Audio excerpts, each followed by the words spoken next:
welcome to the Under Centre podcast. I'm your host, Darren Marr, and I'm joined today by two of the latest contestants to join the Love Island Villa, Jake Woolhead and Fionn Malloy. Now, lads, I know absolutely nothing about Love Island, so I'm guessing you go into the Villa to win the Villa?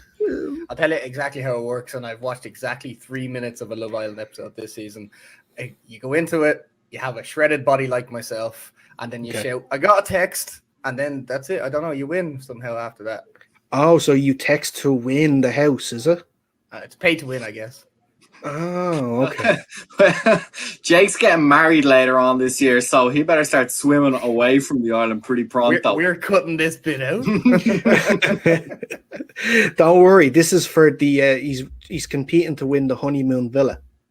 So when he wins the villa, that's where the honeymoon will be, you know. If I scare off the other islanders, then I get the villa. Well, I tell you what, that's why you should have brought me, because I obviously, you know, I have the most shredded body of everyone, so I would have intimidated everyone with such shred.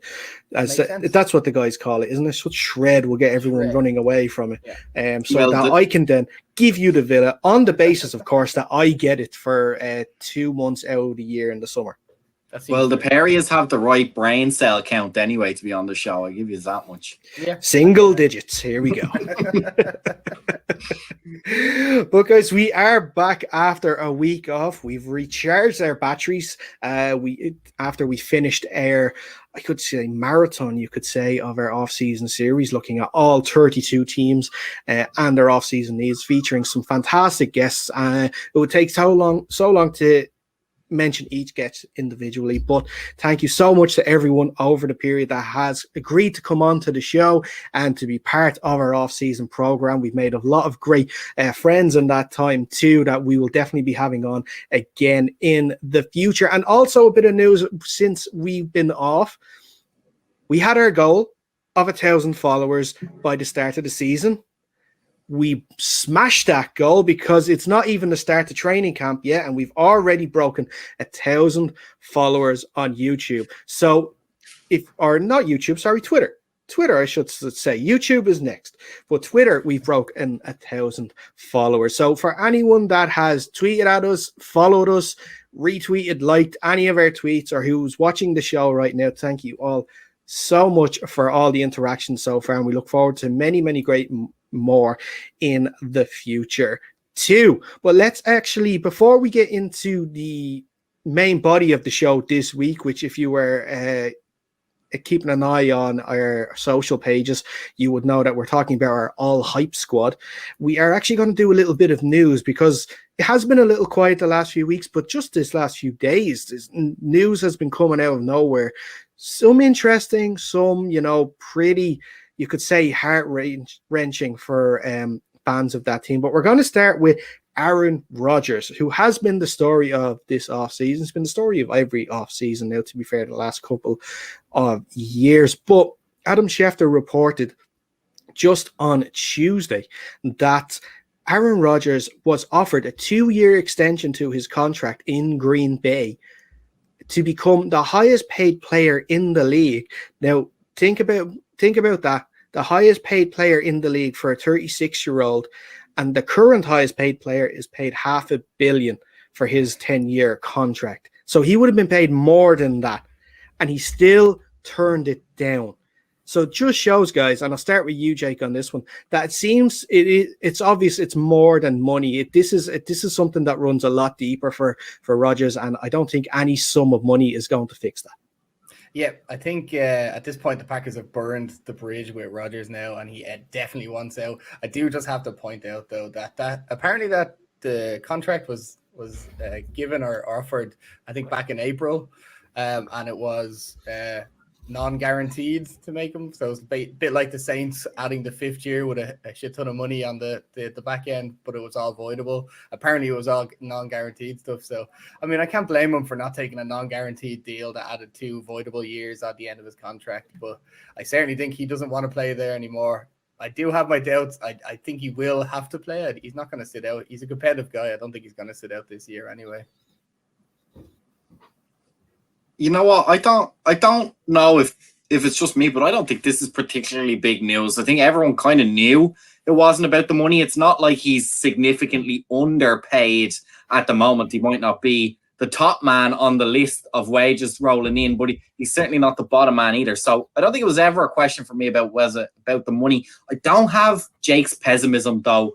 I still think they can work this out, because otherwise Rodgers would have had it plastered all over the media that, like, trade me, and just straight out told Green Bay, told everybody, listen, like, I want out of here. At the moment, that's still hearsay. That's still speculation. Nothing official has come out about a trade request or anything.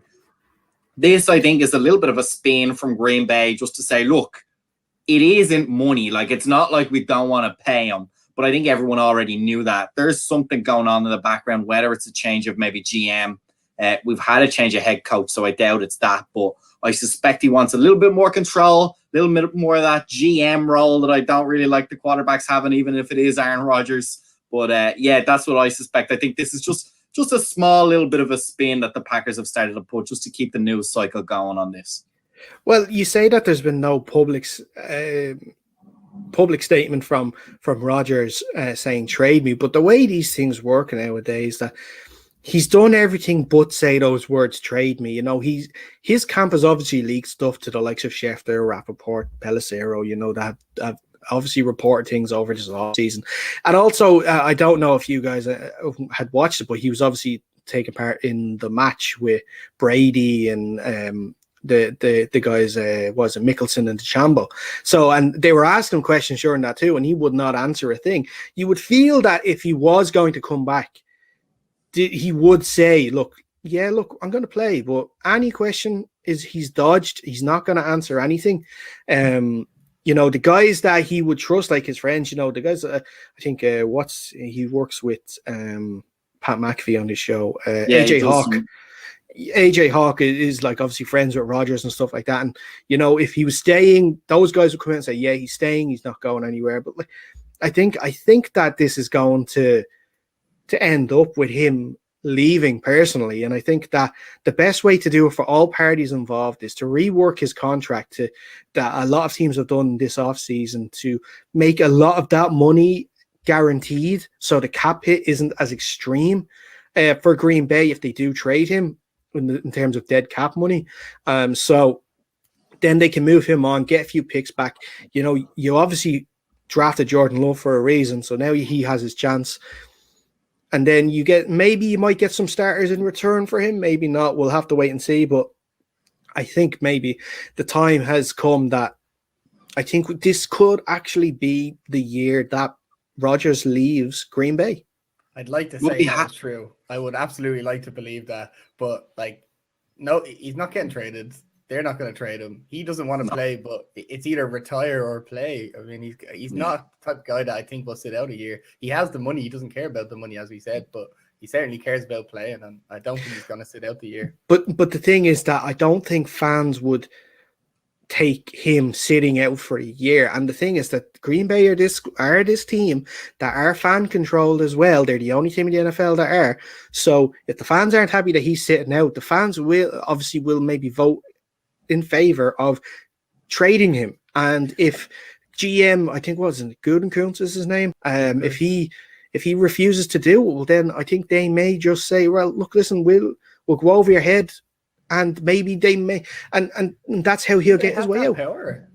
I don't know, possibly. No. As far as I know, there's a controlling board of directors. I think so. There's maybe a nominal fan. So I suspect in that way. Also, bear in mind, lads, we haven't heard the same amount of noise. I know, Darry, you were saying there has been some rumblings and leaks from his camp, but it's not like the Brady situation where kind of everyone knew, it's like, okay, he's just going to play this season. And he has demanded, like, get rid of me at the end of this season. I'm not playing for you guys anymore. So that's what gives me a little hint. And also, I was just going to say, I'm sorry, just to interrupt. Brady was at the end of his contract, though.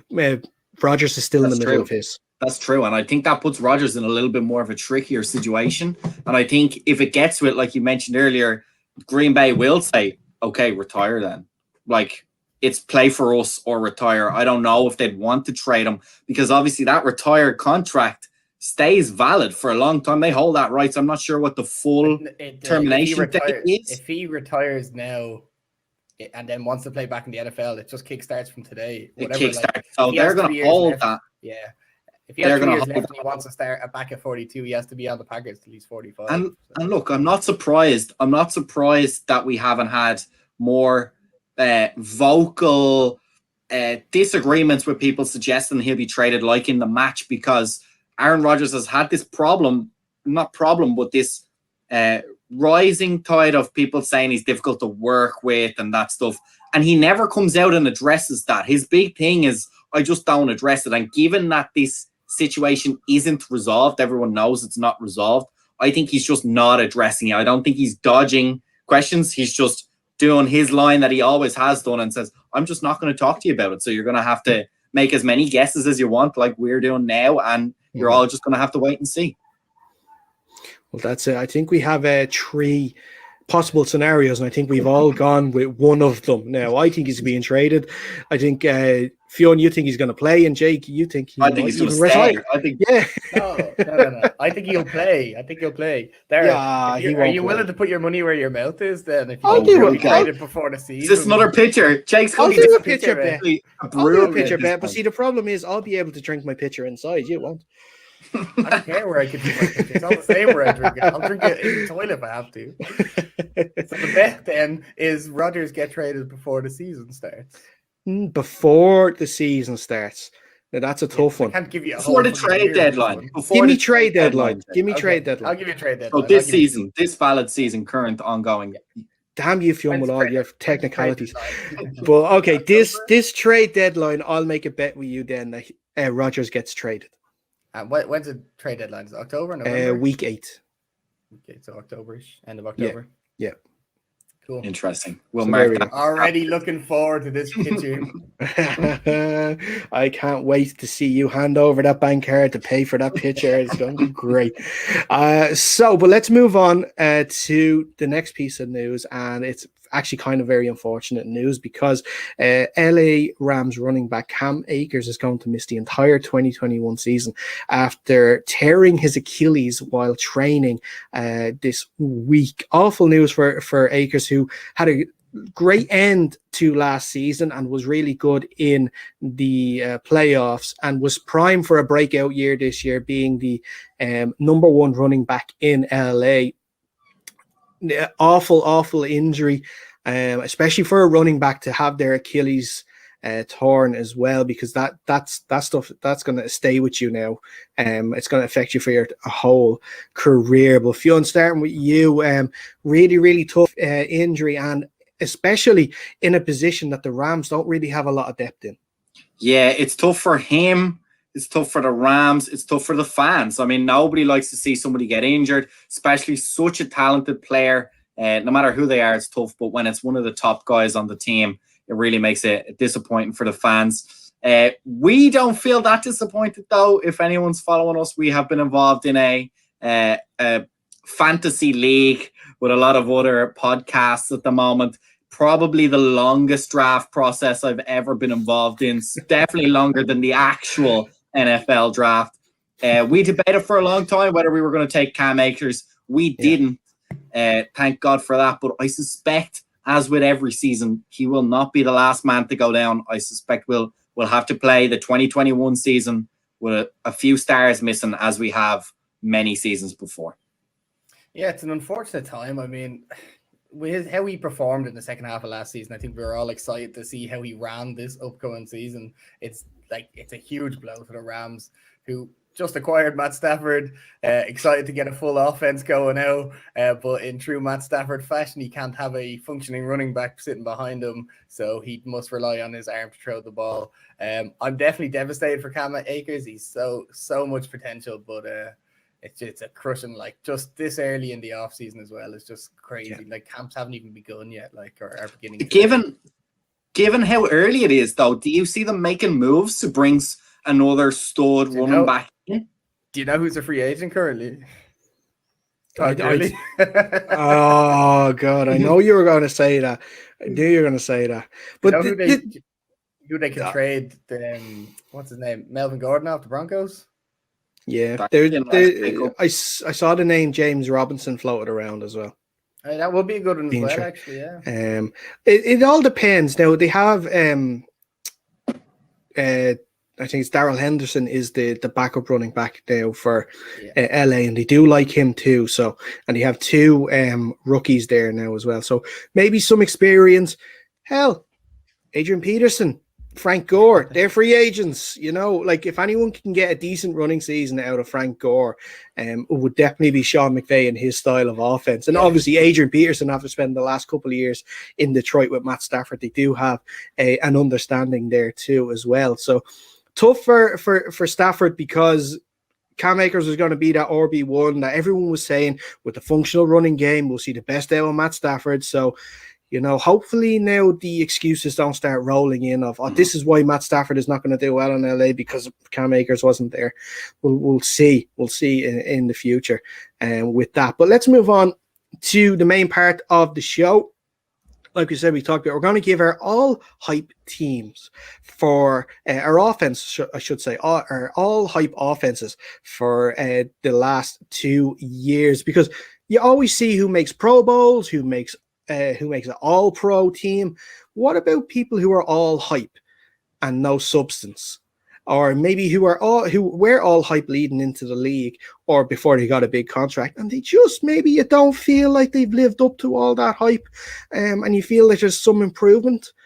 So we've each picked a team. So we've got an offensive lineman, a quarterback, a running back, a wide receiver, and a tight end. We're going to show you each of our teams for our video listeners.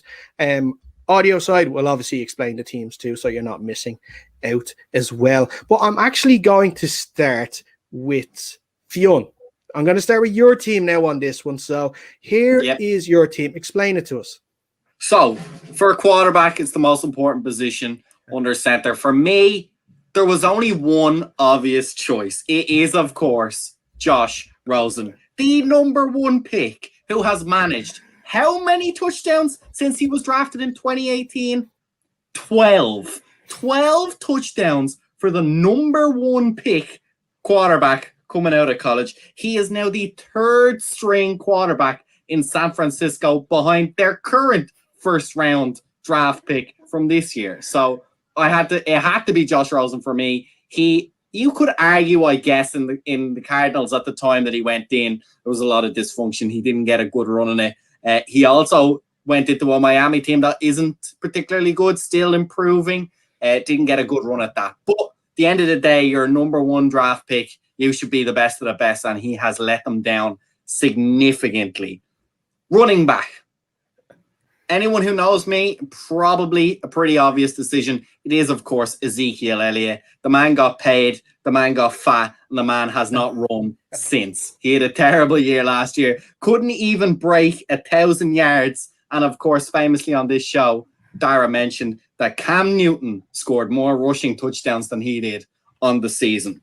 Offensive line is a tricky one. I've said on this show many times. Line is not my strong suit. It's a dark art. I've gone for Andrew Thomas. 2 reasons for that. Well, 3 reasons for that. Number 1, he's a Giant, so he must be a flop straight away.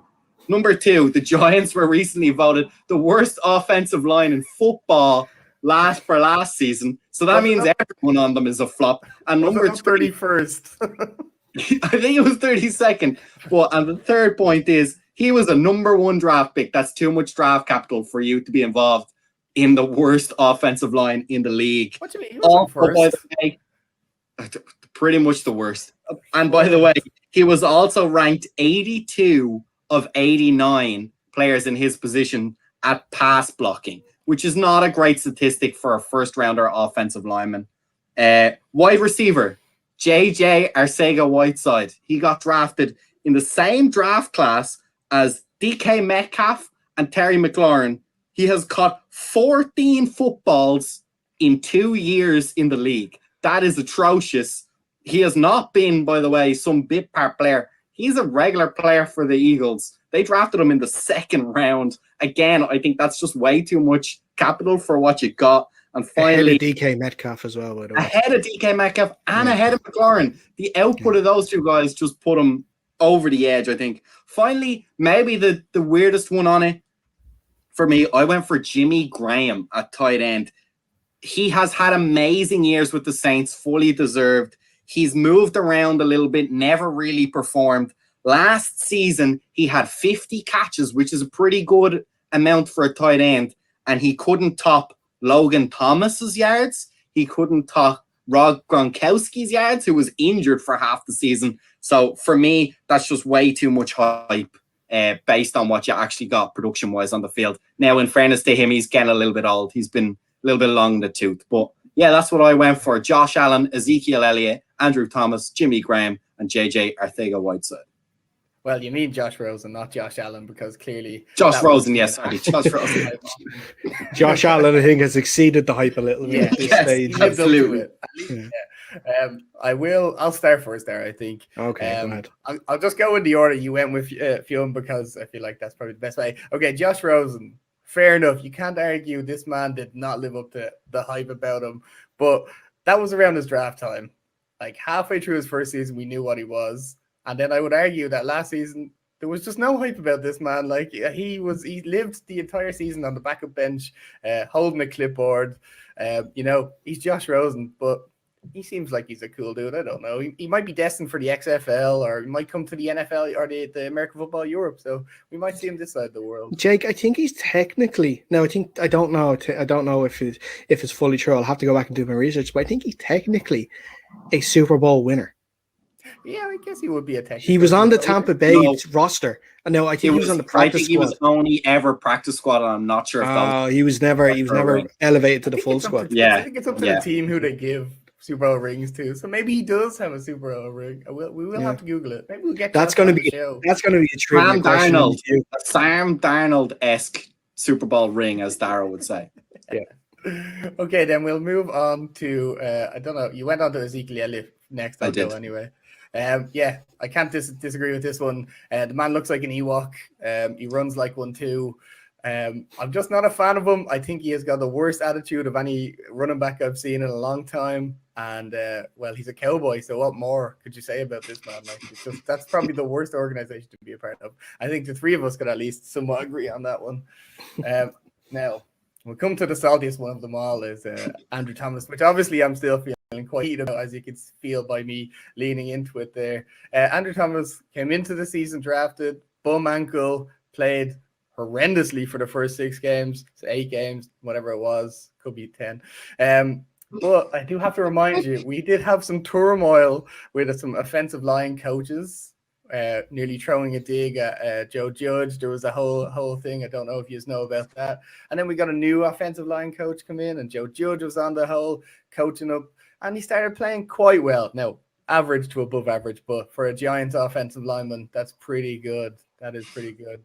I can't really mention too much about JJ Arcega-Whiteside. That Eagles organization is just a dump truck to me, and that whole team was just awful. I think he has some injuries as well, so I'll give him a little pass on that one. And then Jimmy Graham, I don't know. Yeah, he is old. I don't know what else to say about this man. He's traveled a bit too much for my liking, and he doesn't seem to do too much wherever he goes since he was on. Was it the Seahawks he played quite well in? I don't know.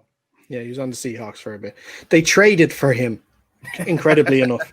They gave up a Pro Bowl caliber O-lineman for Jimmy Graham.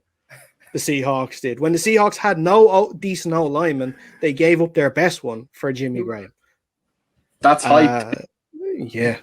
But if Jake, if you're finished, I will give my response to Fionn. First thing I have to mention that I've noticed in this is the clear bias from the NFC East other teams that you support, because you have a Cowboy, a Giant, and an Eagle on that side. Hey, look, I will admit, I had Josh Doxson in at wide receiver. He was a quintessential flop. But when I saw JJ Arcega's reception total for 2 seasons of American football at the NFL level, I said, okay, this man has to be a flop. By the way, not only, I know he went to a terrible team, but this man was like ranked by everybody ahead of Metcalf and McLaurin. So it's not just in league hype. This was hype before he was drafted, and he could not live up to it. Well, with Josh Rosen now, the only thing I think of when I see Josh Rosen is that famous quote when he was standing on the stage after being drafted.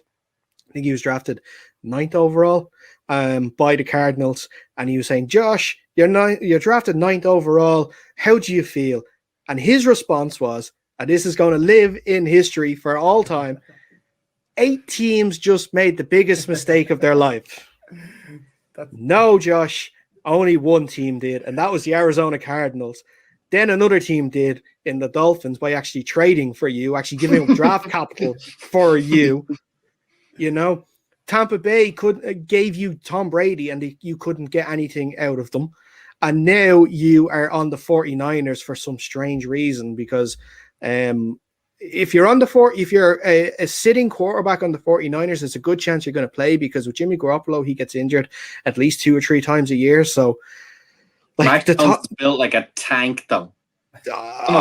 They have Trey Lance, didn't they? Trey Lance. Sorry, yeah. Trey Lance. Man, he's also built like a tank. So, but if you have the situation where Trey Lance is coming in and he's showing those sort of rookie mistakes that you normally see, and then you have to look at your bench saying, who can I bring on to maybe give this guy a break? He's getting hammered. Oh my God, it's Josh Rosen. Like, Josh are you Rosen for real? Finessing a comeback. No one saw coming. We're like, Stringer, why would you sign on for that? Josh Rosen there by week 12. What's going to happen is they're going to be like, okay, we have to start Trey soon, but we're not just going to throw him in, and if he does bad, he's going to look bad. We'll start Josh Rosen to look shit. Yeah. It's like following a shit act, so it'll be all good.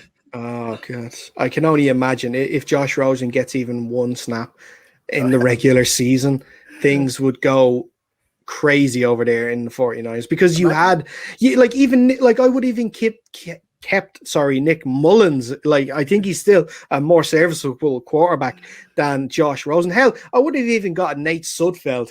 He would have probably been more serviceable. He's definitely a Super Bowl winner. What if Josh starts a game over Trey and actually is just deadly? Like, he just is the number one. That's what I'm saying. He just finessed the comeback. He's been learning so much off Tom Brady last season. Jake, you have me interested. I wonder what the odds is on that. I wonder. Even just to throw one ball next season for the 49ers. I'd say you could make a pretty penny off that. But look, listen, this is not the Josh Rosen bashing part of the show. Let's have a look at the rest of the team. Like Andrew Thomas, I'll be honest, I don't know a lot about his time with the Giants. Obviously, you guys are paying more attention to the NFC East than I would. So one is for having him in the side, one is against. So, I'll just leave that to one side and let you continue to fight about it. Ezekiel Elliott, I can't agree with you guys more. Since he got that contract, all he's done is getting a tattoo on his stomach so he can show it off. That's the only thing, because he's not rushing the football and he's not running with the football, because I haven't seen that in a couple of years. Interestingly enough, though, I'm back rewatching the old seasons of All or Nothing on Amazon, and I just finished the Arizona Cardinal season, and I've moved on now I've skipped the LA Rams season because that was just a dumpster fire of a season, but I'm on the Cowboys, and it's with Ezekiel Elliott, and man, his attitude stinks. It's so bad. I just can't believe it's that bad. You always hear rumors, but it's just so bad. So I'd be infuriated having him on my team. JJ Arcega-Whiteside, I said it already. This guy was drafted ahead of DK Metcalf, and Fionn, you lifted his stats.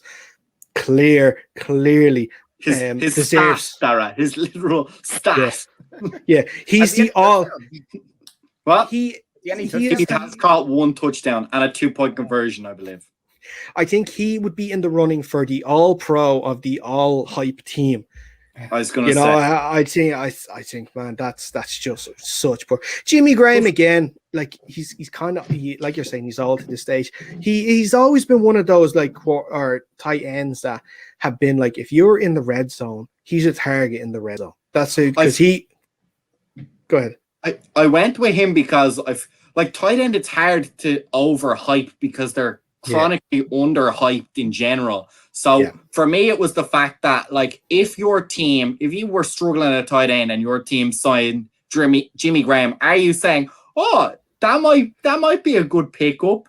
Yes, you are, until you see him on the pitch and he gets terrible numbers and you're like, oh, okay, I was wrong. Well, the thing is, that's it. All he can do is run a fade route or an out route. That's all he can do in the red zone. If you get him to try and catch balls in the open field, it's never going to happen. And he's never going to run those routes anyway. So, and that's what the Bears tried to get him to do. And for a time, that's what the Seahawks got to get him to do. So, shame on you guys for doing that and thinking he could actually do it. So that's why I sort of would half agree with putting him in that side, but mostly because teams did not know how to use him properly. And like you're saying, tight end is so difficult to pick a position where someone has been hyped up so much and has failed to deliver. But let's move on. Let's move on to the next team, and we'll move on to my team. How about that, Jake? Are you okay waiting a little longer? I can wait. You can wait a little longer. Yeah, we'll leave the best till last anyway, or the worst till last. He loves which way we're going to do this. He loves pulling people down. He's a negative person, so this is his favorite part. But this is my all hype offense. So let's have a look, see here now. So let's start with the quarterback, and probably a name that I'm going to get a bit of flack for, Kyler Murray.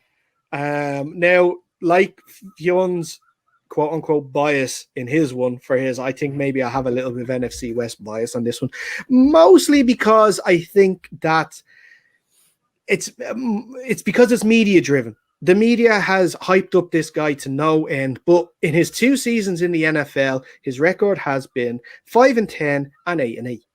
He's not had a winning season with the Cardinals yet. He has a 2-to-1 touchdown to interception ratio. In the first 7 games of last season, he was only sacked 9 times, so 1 sack a game. For the last 9 games, he was sacked 18 times. So that, for me, I believe that teams are sort of figuring out his style of playing, and that they can catch him. He's not as fast as he was, and I still think the height is going to be an issue in the long run for him, because Russell Wilson has a problem seeing over the offensive line sometimes, and Kyler Murray's actually shorter than him. So I think I'm not saying that he is definitely all hype and he's trash and he's never going to amount to anything. Like, I can still be proven wrong. I'd like to be proven wrong. But I would like to be proven wrong to an extent so that he's good enough to finish second in the division. But we'll have to see over the next coming years, because we're going to see, is it him that is going to be the problem, or is it the scheme taught up by the coach? Because I think if it's not a winning season next year, we're going to see Cliff Kingsbury gone from Arizona anyway. So we'll see. And then it all depends, like whoever they get in to coach the team after that, because he could be better than Kingsbury, he could be worse. We don't know. Running back Le'Veon Bell. This is just a clear all hype player. He took that year out between 2017. In 2018, he took the year out, comes back, signs the massive contract with the Jets. And in 2 years, he didn't even have a season where he was over 1,000 yards. 4 touchdowns in a season was his highest return rate in the last couple of years. Now, he can give the excuse, I was with the Jets. It's a bad organization. What am I meant to do? He leaves the Jets. He gets released by the Jets. And then the Chiefs pick him up. Andy Reid, the offensive guru in Andy Reid, with such a stacked team, which you have Pat Mahomes in front of you there as well, a quality offensive line in front of you, and he still does nothing. He still can't beat out Clyde Edwards-Helaire to be RB1. And then he gets cut. And then he goes after Andy Reid and says that was Andy Reid's fault that he didn't succeed in Kansas City. I'm sorry. You've got to face the facts now, Le'Veon. I'm sorry. Your prime years are done. And the fact that you think that you can still be RB1 in an NFL side, I think is crazy. Now, I'm a little short of time, so I'm going to go quicker with these other ones, because those were the 2 main ones. Wide receiver Marquise Brown. 15 touchdowns in his 2 seasons in the NFL, and he hasn't broken 800 yards in a season. I guess, like, if he was on a team with a better passing quarterback, he could be doing better.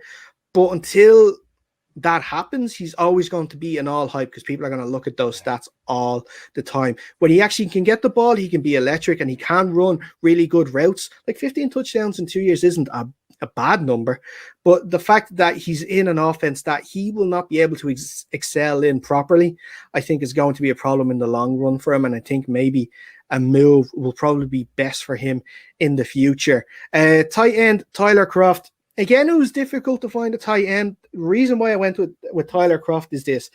He left the Bengals in 2018. He joined the Bills for a 3-year, $18.75 million contract for a tight end getting paid like over $6 million a year. He was cut after 2 years. Now, you were talking about JJ Arcega-Whiteside stats. Here's his stats in 2 years with the Bills.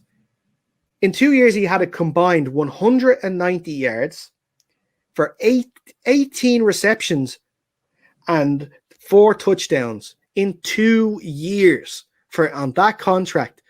This guy was definitely all hype, and he was a total bust with the Bills. Now, we signed a contract with the Jets, and maybe he can revive his career. Fingers crossed he can, but he was definitely a bust in Buffalo. And then my O-lineman is Connor McGovern, the center for the New York Jets. He spent 5 years with the Broncos before moving to the Jets for a $27 million 3-year contract.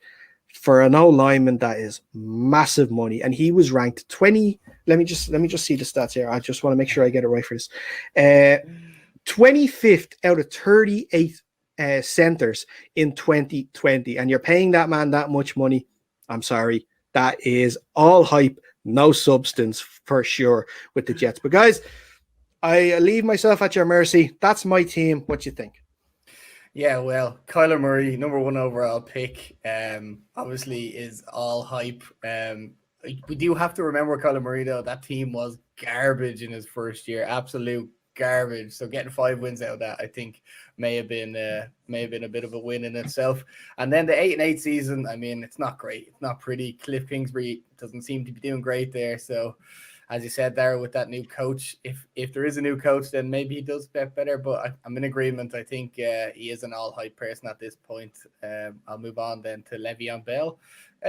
Yeah, couldn't agree more. When he signed with the Jets, I said to Leanne, who is a Jets fan, I said, look, that's pretty good. Like, he's probably one of the better running backs in the league.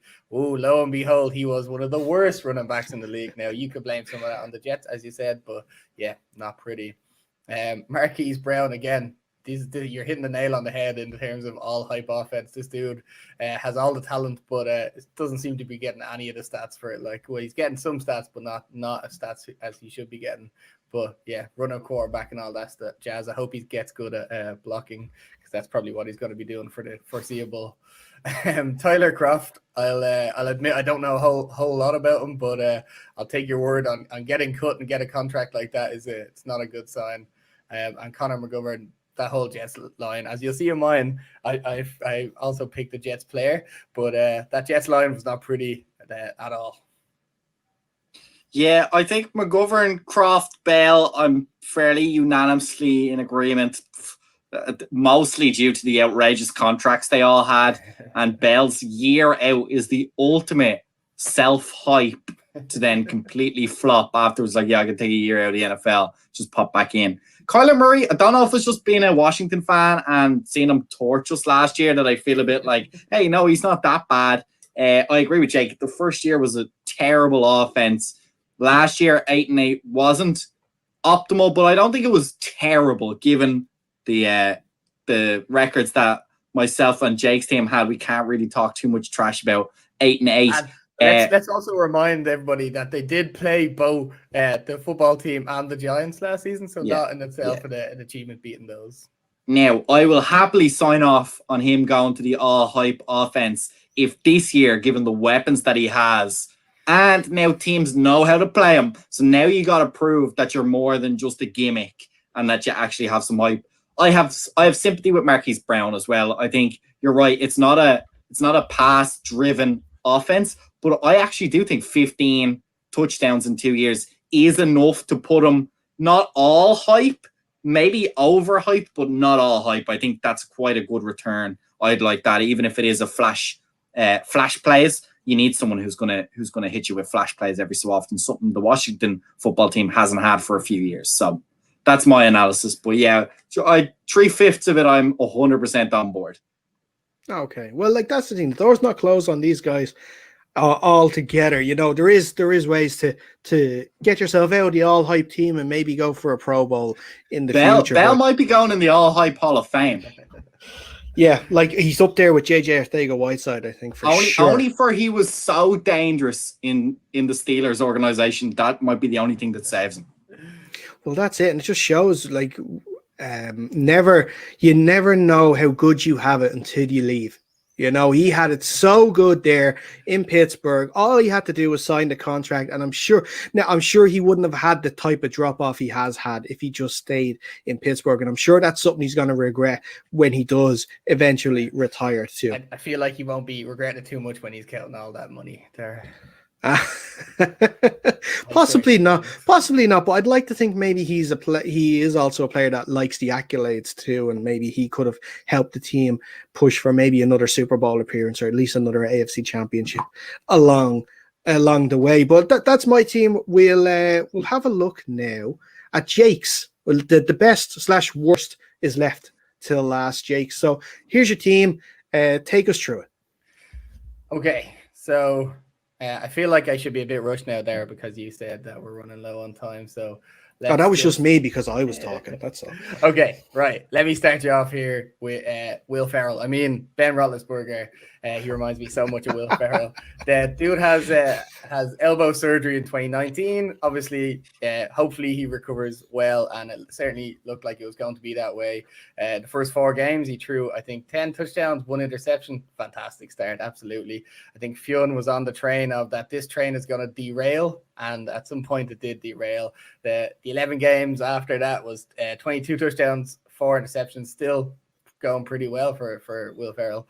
And then the last, I think it was 5 games, 8 touchdowns, 6 interceptions. That is when the train absolutely fell off the track and imploded. I think me and Fionn, I think we disagreed on that. I think I said, I can't remember, but yeah, he was all hype for me. He started out, maybe it wasn't the hype that you guys were talking about, but he started out 2020 with a bang. That start of the season is fantastic, and then just dropped off a cliff. I'll move then into James Conner. I really liked this guy a couple of years ago. I thought he was going to be like the next big running back. He played extremely well when Le'Veon Bell left that team. And then, I don't know, just dropped off. He got, let's see, I have very little faith in him. What did he get last season? He was 20th in rushing yards, 19th in TDs, and 33rd in yards per carry. It's just not good for James Conner. But maybe he can bounce back. If he gets traded maybe to a different team, yeah, maybe he does a bit better or something. He's with the Cardinals now. No, sorry, that's what I meant. I had it written down. I had it written down wrong, in fact. So trade to the Cardinals. I mean, maybe the new change of scenery will do him a bit better. I'm gonna leave my favorite to last because we'll go on because I think Fionn's probably gonna have a few things to say about this one as well. Okay, in N'Keal Harry, I think we all seen his downfall and all this news that came out recently that he wanted to be traded away from the Patriots, and who can blame him really? That team has just imploded since Brady left, but he was drafted 32nd overall in the first round. I think everybody had a lot of faith in him, but a lot of people said that the Patriots can't develop wide receivers, and that turned out to be extremely true. I think last season he was 101st in receiving yards. No, that doesn't sound right. 100? No. I was taking that. Maybe he only had 101 receiving yards. Is that what it is? It sounds about right. But he was a healthy scratch in a few games, I remember, and he had certainly got a few issues with Cam. That couldn't get on that same page. Wasn't looking good for them. So I think he was drafted ahead of AJ Brown. So that kind of really tells you all it was. Like if you can be AJ Brown or you can be N'Keal Harry, you're going to be AJ Brown. And then like Dara, I went with Greg Van Roten. I think it's probably pronounced Van Roten, but I like Van Roten a little bit better. He allowed 3 sacks, which is 19th in the league last season. You can kind of blame probably a large part of that to Adam Gase, as we said already, that whole team was garbage and Adam Gase was garbage. So maybe that's part of what it was. He did go out after 12 games with a dislocated toe, I think. And so hopefully he comes back. Maybe I have a little bit of hope that Jets O-line is going to be a little bit better with a new coach and all this kind of jazz. So I hold out a little bit of hope on that one. And then my favorite, I'll probably get a little flack from half of the Giants fan base now, is Evan Butterfingers Engram. My God, this dude has so much potential. He's got all that speed, but he can't do one very important thing that I would say a tight end needs to do is two things. He can't block and he can't catch a ball. He's contributed to 6 interceptions for Daniel Jones. They get attributed to Daniel Jones, but if you watch any of them games, it hits Evan Engram in the hands, slides right into a defender's hands. He just can't keep a hold of the ball. He has 6 interceptions last season and 1 fumble. A tight end getting a fumble is it's a weird one. I don't get it myself. He had some good stats though. 8 in yards total is pretty good. 34th in TDs with 1 in 2020. That's terrible. Like how is that even possible? I don't know. Fiona, I'll let you go first on this one.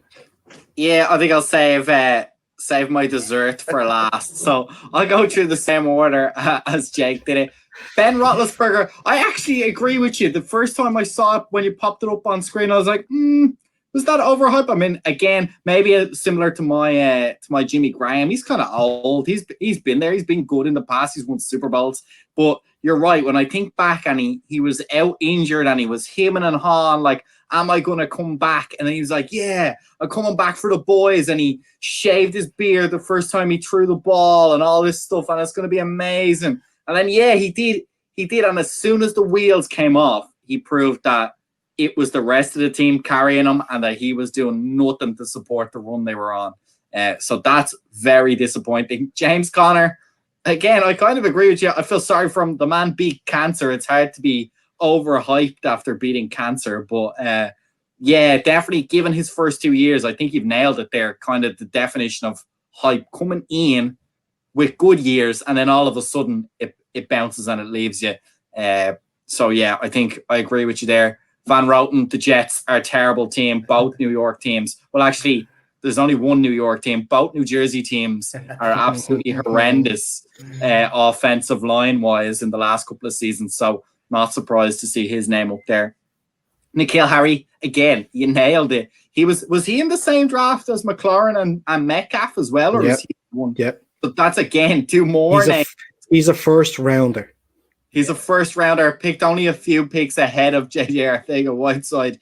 Neither of them did anything. I think to give him some small credit, when he came out, he was this massive guy that was nearly tight end size, and kind of everyone agreed you were picking him on his potential, not necessarily what he showed. But he has not built on that potential in any way. Doesn't help that Cam Newton couldn't hit a barn door with a machine gun. You said not on the same page. You need a whiteboard to get on the same page as Cam Newton. He's not an accurate guy, but he did not help out N'Keal Harry whatsoever. And finally, Evan Engram.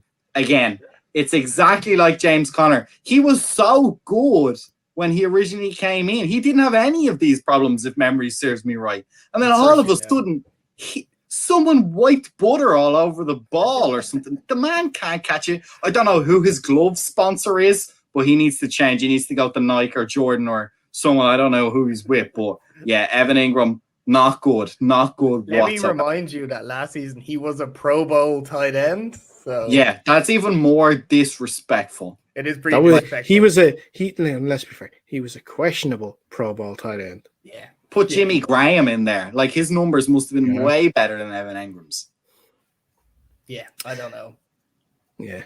Well, look, I agree with a lot of points you guys are making so far. And the only thing with Big Ben is, like, the guy's 39.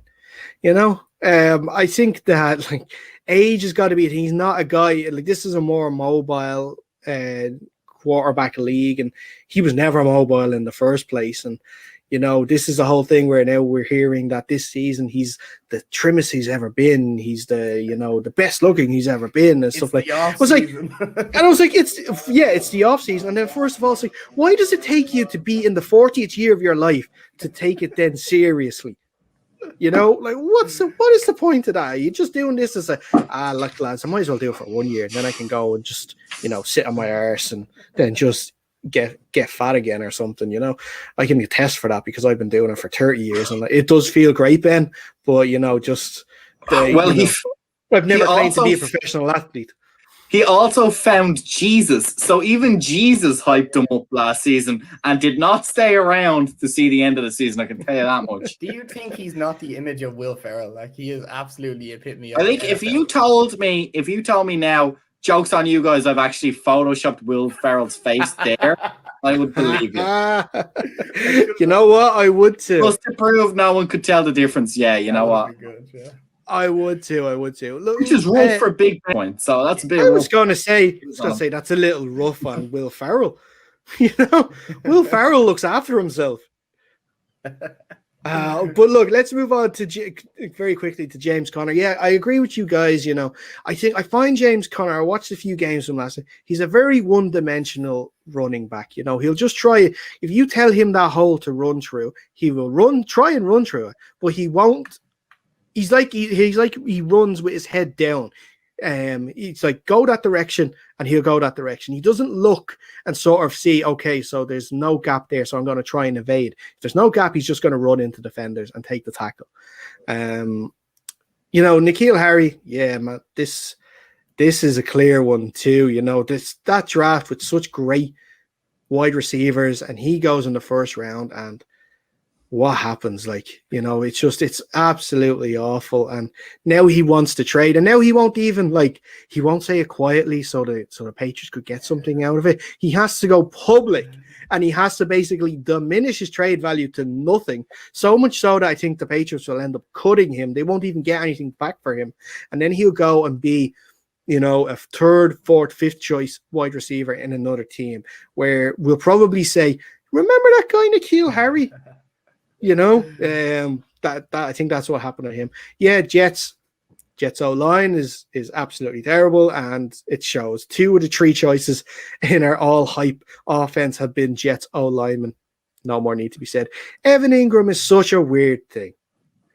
Evan Ingram, if you watch highlights of great catches in the NFL, you'd see at least 2 catches from Evan Ingram. He makes these spectacular catches, but if it's like a 5 and in simple catch, he'll just drop them. He cannot make the simple ones to help move the chains. Drop it, Sarah. He will pop it into the air like he's doing a defensive pop in the air drill, so the defense can practice catching it, so they can score a touchdown on him. That too. Tip drill, we call it, Trey. Tip drill. Jake plays offense for anyone not familiar with the Pirates. Yeah, I'm a running the ball into you type player, not a catching the ball in interception type. Yeah, so and I think obviously the Giants have decided that he's not going to be the guy with the signing of who's it, Kevin Rudolph, didn't they get in this offseason? Kyle Rudolph. Joe Judge loves Evan Ingram, so who knows what's going on? Maybe he's just. I'm sure Ingram is great crack to be around.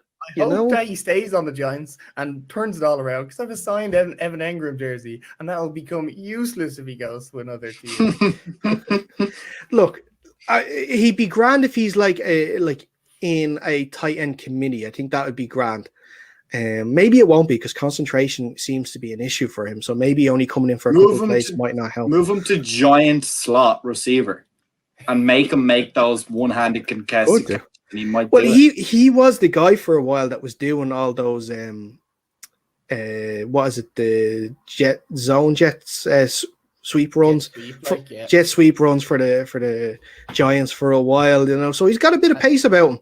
We've seen, he could make a serviceable fullback. But no, he's too small for a fullback.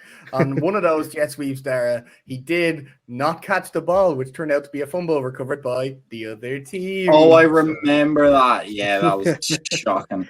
Terrible. I'll tell you, blocking fullback is in his future. I can see it. He can't even block, Dara. Well, look, put on the pounds. Get Big Ben's nutritionist or something, then he can start packing on the pounds. Just fast.